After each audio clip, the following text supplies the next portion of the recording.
of the world.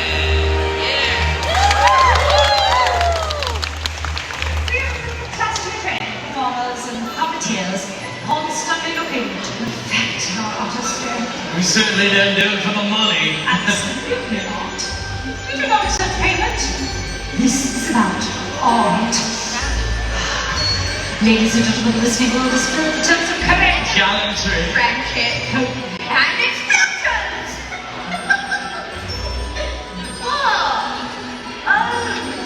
I meant love.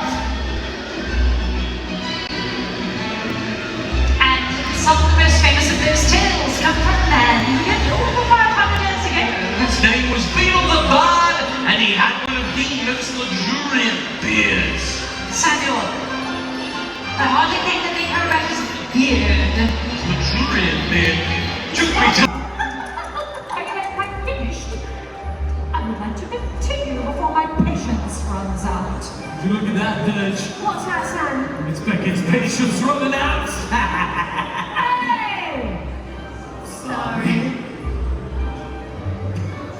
In their time, brothers reached through the too treacherous to pass, but being learned in magical arts, they simply waved their wands and beat the bridge. Before they could cross, however, they found their path blocked by a hooded figure. It was death. All the kids are sat in He front never there. cheated. His travelers usually drowned in the river. But death was coming. He pretended to congratulate the three brothers upon their magic, and setting each other the prize for having been clever enough to evade him. The eldest brother, who was a combative man, asked for a wand more powerful than any in existence, a wand that was always with jewels for its owner, so they fashioned him one from an elder tree that grew nearby. Then the second brother, who was an arrogant man, decided that he wanted to humiliate Death still further and asked for the power to recall others from Death. So Death picked up a stone from the riverbank and gave it to him. Death turned toward the third brother, a humble and wise man. He did not trust death, so asked for something that would enable him to get forth from that place, without being followed by death. And death, most unwillingly, handed over his own cloak of invisibility. In due course, the brothers separated, each for his own destination. The last brother traveled to a distant village, where he sought out a wizard with whom he had once quarreled. Therefore, the oldest brother proceeded to an inn, where he boasted loudly of the powerful wand he had snatched from death himself, and how it made him invincible. But that very night, another wizard crept upon the oldest brother as he lay upon his bed, whereupon he stole the wand, and with it, the brother's life. So death took the first brother for his own. Meanwhile, the second brother took the stone that had the power to recall the dead and turned it thrice and that. To his amazement and his delight, the figure of the girl he had once hoped to marry before her untimely death appeared and waltzed before him. Yet soon she turned sad and cold, for she did not belong to the mortal world.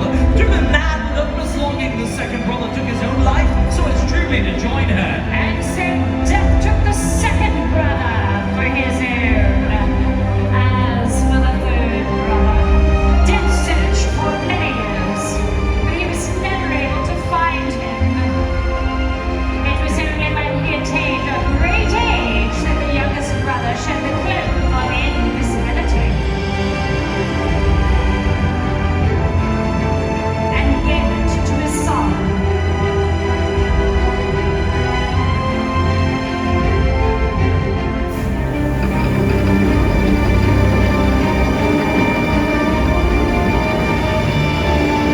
He then greeted death as an old friend and agreed with him gladly, departing this life as equals.